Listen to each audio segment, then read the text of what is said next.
আসসালামু আলাইকুম রহমতুল্লাহি ওয়া বারাকাতুহু। আমি আজকে তোমাদের যে বই থেকে গল্প শোনাবো সেই বইটির নাম ছোটদের আল কোরআনের মানুষ, লিখেছেন ইকবাল কবির মোহন। আমি আজকে তোমাদের যে গল্পটি শোনাবো সেই গল্পটির নাম নমরুদ। নমরুদ ছিল প্রাচীন ইরাকের শাসক। হযরত ইব্রাহিম আলাইহিস সালাম এর সময় নমরুদ ইরাক শাসন করত। তার পুরো নাম ছিল নমরুদ ইবনে কেনান। তার জনগণ তাকে খোদা বলে মানত। নমরুদ এ কথা বলতো যে খোদার মতো সেও মানুষের জীবন ও মৃত্যু দিতে পারে। তাই হযরত ইব্রাহিম আলাইহিস সালাম নমরুদকে চ্যালেঞ্জ দিয়ে বললেন সে যেন পশ্চিম দিক থেকে সূর্যকে উদিত করে দেখায়।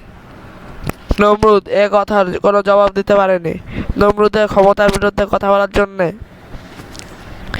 ইব্রাহিম আলাইহিস সালাম এর উপর সে ভীষণ ক্ষুব্ধ হয় এবং ইব্রাহিম আলাইহিস সালামকে আগুনে পুড়িয়ে মারার নির্দেশ দেয়। আদেশ মতো ইব্রাহিম আলাইহিস সালামকে জ্বলন্ত অগ্নিকুণ্ডে নিক্ষেপ করা হয়, কিন্তু আল্লাহর অসীম কুদরতে অগ্নিকুণ্ড সুশীতল ও শান্তিদায়ক হয়ে গেলে আল্লাহর নবী অক্ষত এবং নিরাপদ অবস্থায় বেঁচে গেলেন।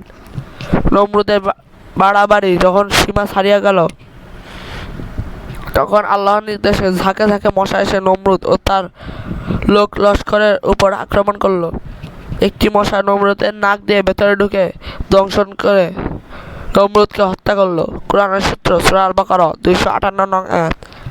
তো আজকে আমাদের এই গল্পটা এখানে শেষ করছি। সবাই ভালো থাকবেন। আসসালামু আলাইকুম রহমতুল্লাহি ওয়া বারাকাতুহু।